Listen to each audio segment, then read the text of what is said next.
വബറകാതുഹു. അല്ലാഹുവിന്റെ ശിആറുകൾ,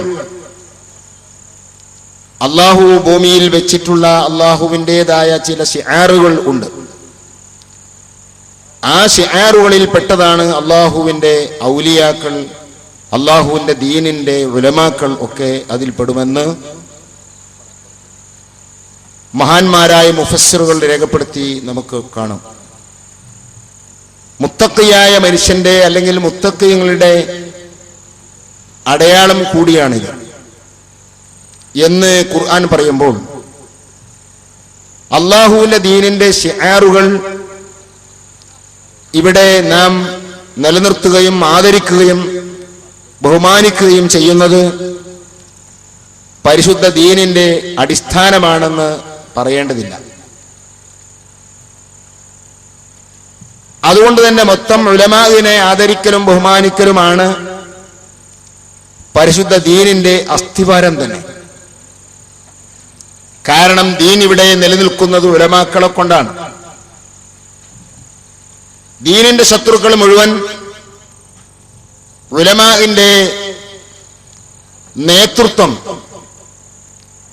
ഇവിടെ ഇല്ലാതെയാകാനും ഉലമാഇന്റെ കീഴിൽ നിന്ന് പൊതുജനങ്ങളെ മാറ്റി നിർത്തി അവരുടെ ഇംഗിതത്തിന് വഴിപ്പെടാനും വേണ്ടിയുള്ള ശ്രമമാണ് ദീനിന്റെ ശത്രുക്കൾ എല്ലാ ഭാഗത്തു നിന്നും നടത്തിക്കൊണ്ടിരിക്കുന്നത്. അതാണ് നാം ഇവിടെ കാണുന്നത്. യഥാർത്ഥ ദീനിന്റെ ശത്രുക്കൾ ഏത് വിഭാഗം നാം പരിശോധിച്ചാലും അവർക്കിവിടെ കുറ്റപ്പെടുത്താനും ആക്ഷേപിക്കാനും അല്ലെങ്കിൽ കൊള്ളരുതാത്തവരായി ചിത്രീകരിക്കാനും അവർ തെരഞ്ഞെടുക്കുന്നത് ദീനിന്റെ ഉലമാഇനെയാണ്. അതുകൊണ്ട് തന്നെ ദീനിന്റെ ഉലമാഇനെ ഇങ്ങനെ പച്ചമാംസം തിന്നുന്നത് വളരെ അപകടമാണെന്ന് പരിശുദ്ധ ദീനുൽ ഇസ്ലാം പഠിപ്പിച്ചു. സ്വന്തം മാതാപിതാക്കളെ ആദരിക്കാതിരിക്കുക, അല്ലെങ്കിൽ അവരോട് മോശമായി പെരുമാറുക, അവരെ വെറുപ്പിക്കുക തുടങ്ങിയ കാര്യങ്ങൾ വളരെ അപകടമാണെന്ന് പറയുന്ന അതേ ഉലമാവ് തന്നെ പറയുന്നു.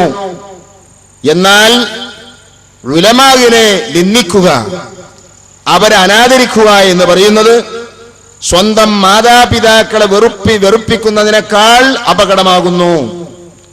കാരണം എന്താണ് വ്യത്യാസം? ഇവർക്ക് തൗബക്കുള്ള തൗഫീക്ക് വരെ ഇല്ലാതെയായി പോകും. മാതാപിതാക്കളെ വെറുപ്പിക്കുന്നത് വലിയ കുറ്റമാണെങ്കിലും തൗബക്കുള്ള അവസ്ഥയും ചാൻസും പാടെ ഇല്ലാതെയായി പോകുന്നില്ല. ബഹുമാനപ്പെട്ട ഇബ്നു അബ്ദുസ്സലാം റഹ്മഹുല്ലാഹ് പറയുന്നു, എന്നാൽ അതുപോലെയല്ല ഉലമാഇനെ, വിശിഷ്യ അസാത്തിദത്ത് ഉസ്താദുമാരെ നിന്ദിക്കലും അനാദരിക്കലും അതിന്റെ തിക്തഫലം സൂഉൽ ഖാത്തിമയല്ലാതെ മറ്റൊന്നുമല്ല. അതാണ് നാം പരിശോധിച്ചു നോക്കുക. ഇന്ന് നാം കാണുന്ന ഏതെല്ലാം പുത്തനാശയത്തിലെ വലിയ വലിയ ആളുകളായി പറയപ്പെടുന്നവരുണ്ടോ, അവര് മുഴുവൻ ഏതെങ്കിലും ഒരു ഉസ്താദിന്റെ കുരുത്തക്കടും വാങ്ങി വന്നവരായിട്ടല്ലാതെ കാണില്ല. ആഴത്തിലേക്ക് ഇറങ്ങി ചെല്ലുമ്പോ അയാൾ അവിടെ ആ ദർസിൽ പഠിച്ചിരുന്നു, ഈ ആലിമിന്റെ അരികിൽ പഠിച്ചിരുന്നു, ഒക്കെയായിരുന്നു. പക്ഷേ ആ ഉസ്താദ് ഇയാളെ പുറത്താക്കി. അല്ലെങ്കിൽ ഇയാൾ അവിടുന്ന് പുറത്തു വന്നതിന് ശേഷം ഉസ്താദിന് കത്തെഴുതി, ഇതാ ഉസ്താദെ, നിങ്ങൾ മുശ്രിക്കാണ്, ഇത്രയും കാലം നിങ്ങൾ മുസ്ലിം ആകണമെന്ന് പറഞ്ഞിട്ട്. ബഹുമാനപ്പെട്ട നരമദ്ദൂർ ബീരാൻകുട്ടി മുസ്ലിയാർ നവ്വറല്ലാഹു മർഖദ പഴയ കാലത്ത് സമസ്ത ജമിയത്തുലമായുടെ ഫത്വ കമ്മിറ്റി അംഗമായിരുന്നു. ആ മഹാനവറുകൾ പറഞ്ഞ് ഞാനിപ്പോ ഓർക്കുകയാണ്. കേരളത്തിലെ മുജാഹിദ് പ്രസ്ഥാനത്തിന് വലിയ നേതാവായ ഉമർ മൗലവി, ബഹുമാനപ്പെട്ട ഹസൻ മുസ്ലിയാർ നവ്വറല്ലാഹു മർഖദഹു വനഫഅനാ ബിഹി ആമീൻ, മഹാനവറുകൾക്ക് കത്തെഴുതി അസ്ലിം തുസ്ലം, ഹസൻ നിങ്ങൾ മുസ്ലിം ആകണം, എന്നാൽ നിങ്ങൾ രക്ഷപ്പെടും എന്ന് പറഞ്ഞ് കത്തെഴുതിയപ്പോ അത് നമുക്കൊക്കെ വലിയ വേദന ഉണ്ടാക്കി. അങ്ങനെ ഒരു സന്ദർഭത്തിൽ വീരാൻകുട്ടി മുസ്ലിയാരെ ഞാൻ വേറെന്തോ ആവശ്യത്തിന് കാണാൻ ചെന്നതാണ്. അവിടുന്ന് ഞാൻ ഈ വിഷയം പറഞ്ഞപ്പോ അവിടുന്ന് പറഞ്ഞു, നിങ്ങൾക്ക് അവൻ അസം മുസ്ലിം കത്തെഴുതി, അവൻ എനിക്ക് കത്തയച്ചില്ലേ, ഞാൻ അവന്റെ ഉസ്താദാ, ഞാൻ അവന് ധാരാളം കാര്യങ്ങൾ കിതാബുകൾ ഓതി കൊടുത്തിട്ടുണ്ട്. അവൻ എനിക്ക് കത്തെഴുതി എന്റെ ദർശനെല്ലാം പോയതിനു ശേഷം, ഇതാ ഉസ്താദ്, നിങ്ങൾ മുസ്ലിമാകണം, നിങ്ങളിപ്പോ മുശ്രിക്കാണ്, ശിർക്കിൽ നിന്നെല്ലാം തൗബ ചെയ്ത് നിങ്ങൾ ഇസ്ലാമിലേക്ക് വരണം എന്ന് പറഞ്ഞുകൊണ്ട് ആ കുരുത്തം കെട്ടവൻ എനിക്ക് കത്തെഴുതിയിട്ടില്ലേ, പിന്നെന്താ അസംബ്ലിക്ക് കത്തെഴുതി പറയാൻ?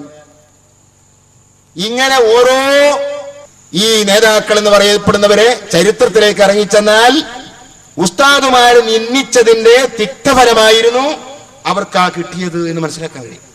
അതാണ് ബഹുമാനപ്പെട്ട ഇസുദ്ദീൻ ഇബ്നു അബ്ദുസ്സലാം റഹ്മത്തുള്ളാഹി പറഞ്ഞത്, ആലിമീങ്ങൾ ഉസ്താദുമാരെ നിന്ദിക്കുന്നതിന്റെ തിക്തഫലം സൂഉൽ ഖാത്തിമയാണ്. അതുകൊണ്ടല്ലേ ഇമാം നവവി റഹ്മത്തുള്ളാഹി അലൈഹി ശറഹുൽ മുഹദ്ദിബിൽ പറഞ്ഞു കാണും, ഇതാ ഉലമാവിന്റെ മാംസം നീ തിന്നരുത്, ഫഇന്നഹാ മസ്മൂമത്തുൻ, അത് വിഷമുള്ള മാംസമാണ്. എന്നാൽ ഇവിടെ ഒരു വിഭാഗത്തിന്, ഒരു കൂട്ടം ജനങ്ങൾക്ക് അവരുടെ മാംസം തിന്നെങ്കിലേ വയറ് നിറയുള്ളൂ, വിശപ്പടങ്ങുള്ളൂ. അങ്ങനെ ഉലമാവിന്റെ ശത്രുക്കൾ ഇവിടുത്തെ ദീനിന്റെ ശത്രുക്കളാണ്. അവരാണ് ഉലമാവിനെ തേജോവധം ചെയ്യാനും അവരെ ഇകഴ്ത്തി കാണിക്കാനും സാധാരണക്കാരുടെ മുമ്പിൽ ഇവർ ഒന്നും പറ്റുകയില്ലെന്നും ഇവർ നേതൃത്വം കൊടുക്കാൻ പറ്റിയവരല്ലെന്നും വരുത്തി തീർക്കുക വഴി ഇവരുടെ ആദർശങ്ങളിലേക്കും ആശയങ്ങളിലേക്കും സാധാരണക്കാരെ കിട്ടും. ഇതാണ് നാം ഇന്ന് കണ്ടുകൊണ്ടിരിക്കുന്നത്. ഇങ്ങനത്തെ ഒരു സന്ദർഭത്തിൽ നാം ഈ ആദരിക്കൽ പരിപാടി എന്ന് പറഞ്ഞാൽ വളരെ പ്രസക്തമായ കാര്യമാണ്. അത് പരിശുദ്ധ ദീനിന്റെ ഭാഗമാണ്. ധാരാളം തെളിവുകൾ ഹദീസുകളിൽ നിന്ന് സംഭവങ്ങൾ നമുക്ക് പറയാൻ കഴിയും. അതുകൊണ്ട് തന്നെ ഞാൻ ഓർമ്മപ്പെടുത്തുന്നു, ബഹുമാനപ്പെട്ട താജുൽ ഉലമ തങ്ങൾ എന്ന് പറഞ്ഞാൽ നാം ആദരിക്കുന്നത്, ഇന്ന് ഇവിടെ ആദരിക്കാൻ എല്ലാം കൊണ്ടും പറ്റിയ വ്യക്തിയാണ്. അല്ലാഹു തആല ഇനിയും അവർക്ക് ദീർഘായുസ്സും ആഫിയത്തും നമുക്ക് നേതൃത്വം തരാൻ ഉള്ള കരുത്തും അല്ലാഹു പ്രദാനം ചെയ്യട്ടെ. ബഹുമാനപ്പെട്ട കോട്ടൂർ ഉസ്താദ് എന്റെ ദർസിൽ ഞങ്ങൾ പഠിക്കുന്ന കാലത്ത് ഉസ്താദിന്റെ ദർസിൽ ഒരു പ്രത്യേകത ഉണ്ട്. അതെന്താ?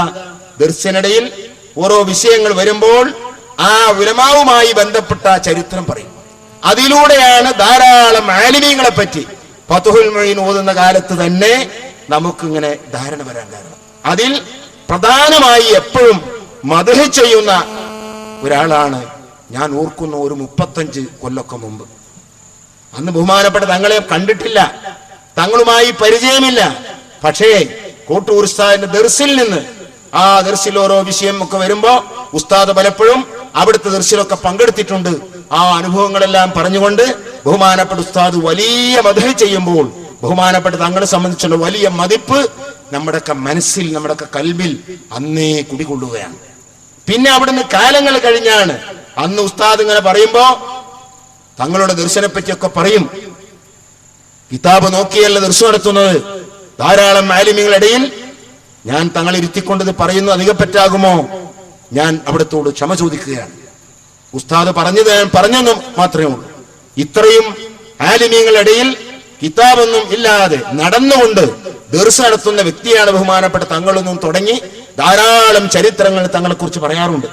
അങ്ങനെ നമ്മുടെ മനസ്സിൽ ഈ ബഹുമാനപ്പെട്ട തങ്ങളൊന്ന് കാണണം, അവിടുത്തെ ദർസ് ഒന്ന് കേൾക്കണം എന്ന അങ്ങേയറ്റത്ത ആ അടക്കാനാകാത്ത ആഗ്രഹം ഉണ്ടായെങ്കിലും ഉള്ളാളത്ത് വരെ പോകാനുള്ള വഴിയൊന്നും അന്നത്തെ കാലത്തില്ല. ഞാൻ ഓർക്കുന്നു, എങ്ങനെയൊക്കെ ഒക്കെ അതിനുള്ള പരിപാടി ഒപ്പിച്ച് ഞാൻ ഉള്ളാളത്തേക്ക് പോവുകയാണ്. അങ്ങനെ ഉള്ളാളത്ത് നിന്ന് ബഹുമാനപ്പെട്ട തങ്ങളുടെ അരികിൽ പോയെങ്കിലും ഞാൻ നേരിട്ടൊരു സലാം പറയാനോ അല്ലെങ്കിൽ ഒന്ന് ദ്വാരക്കാൻ പറയാനോ വരെ എന്നെ കൊണ്ട് കഴിഞ്ഞില്ല. എനിക്ക് പേടി തോന്നിയിട്ട് ഞാൻ അവിടെ മക്കാമിലൊക്കെ പോയി ദ്വാരന്ന് സിയാറത്ത് ചെയ്ത് താങ്കൾ പാപ്പാന്റെ ദർസി പുറത്ത് ഇങ്ങനെ ഇരുന്ന് അതൊക്കെ കേട്ട് റാഹത്തായി മടങ്ങി വരികയാണ്. പിന്നെ അവിടുന്ന് കാലങ്ങൾ കഴിഞ്ഞാണ് ബഹുമാനപ്പെട്ട തങ്ങൾ പാപ്പയുമായി നേരെ കണ്ട് ബന്ധപ്പെടാൻ കഴിയുന്നത്. ഞാൻ പറഞ്ഞു വന്നത്, നമ്മുടെയൊക്കെ മനസ്സിൽ ബഹുമാനപ്പെട്ട ശൈഖുനാ കോട്ടൂർ ഉസ്താദ് പല ആലിമീങ്ങളെ കുറിച്ചും അങ്ങനെ പറഞ്ഞു തരുമ്പോൾ അവരുടെ ആ വാക്കിൽ നിന്നാണ് ഇവരുടെയൊക്കെ മതിപ്പും അവരുടെയൊക്കെ വലിപ്പവും മഹത്വവും നാം കാണുന്നത്. ബഹുമാനപ്പെട്ട ഉസ്താദ് എന്ന് പറഞ്ഞാൽ അങ്ങേയറ്റം സ്നേഹിക്കുന്ന ഒരാളാണ് ബഹുമാനപ്പെട്ട തങ്ങൾ. അതുകൊണ്ട് തന്നെ തങ്ങളെ ആദരിക്കുക എന്നത് ഉസ്താദിന്റെ ഒരു വലിയ അഭിലാഷവും കൂടിയായിരുന്നു. അല്ലാഹു തആല അതിവിടെ പൂവണിയിച്ച് തന്നിരിക്കുകയാണ്. ഞാൻ ഓർമ്മപ്പെടുത്തുന്നത്, ബഹുമാനപ്പെട്ട തങ്ങൾ എല്ലാ നിലക്കും അർഹനാണ്. കേവലം ഒരു ആലിം എന്ന് മാത്രമല്ല, ഒരു ഇബാദത്തുകാരൻ എന്ന് മാത്രമല്ല, കുറെ കാലം ദർസ് നടത്തിയ ഒരാളെന്ന് മാത്രമല്ല, എല്ലാത്തിലും ഉപരി ഇവിടെ സുന്നത്ത് ജമാഅത്തിന്റെ ശത്രുക്കൾ എല്ലാം കൂടി യോജിച്ച് നമ്മുടെ എതിരിൽ ഇങ്ങോട്ട് വന്നപ്പോൾ നമുക്ക് നേതൃത്വം തരുന്ന ബഹുമാനപ്പെട്ട AP ഉസ്താദിന് പൂർണ്ണമായ കരുത്ത് കൊടുത്ത് എല്ലാത്തിന്റെയും മുമ്പിൽ നെഞ്ഞൂക്കോടെ ബഹുമാനപ്പെട്ട തങ്ങൾ നിന്നതാണ് ഇന്നിവിടെ ഈ സുന്നത്ത് ജമാഅത്തിന്റെ ഈ വലിപ്പവും പെരിപ്പവും നാം കാണുന്നത്. അതുകൊണ്ട് തന്നെ ആ ബഹുമാനപ്പെട്ട മഹാനവറുകൾക്കും വന്യരായ ഉസ്താദവറുകൾക്കും അതുപോലെയുള്ള ആലിമീങ്ങൾക്കും സാദാത്യങ്ങൾക്കും അല്ലാഹു തആല ദീർഘായുസ്സും ആഫിയത്തും നൽകട്ടെ, കരുത്തും ശക്തിയും പ്രദാനം ചെയ്യട്ടെ എന്ന ദുആയാണ് നമ്മുടെ ഭാഗത്തുനിന്ന് എപ്പോഴും ഉണ്ടാകേണ്ട ആദരവെന്ന് നിങ്ങൾ ഓർമ്മപ്പെടുത്തി ദുആ വസിയത്തോടെ ഞാൻ എന്റെ വാക്കുകൾക്ക് വിരാമം കുറിക്കുന്നു. വആഖിറു ദഅവാനാ അൽഹംദുലില്ലാഹി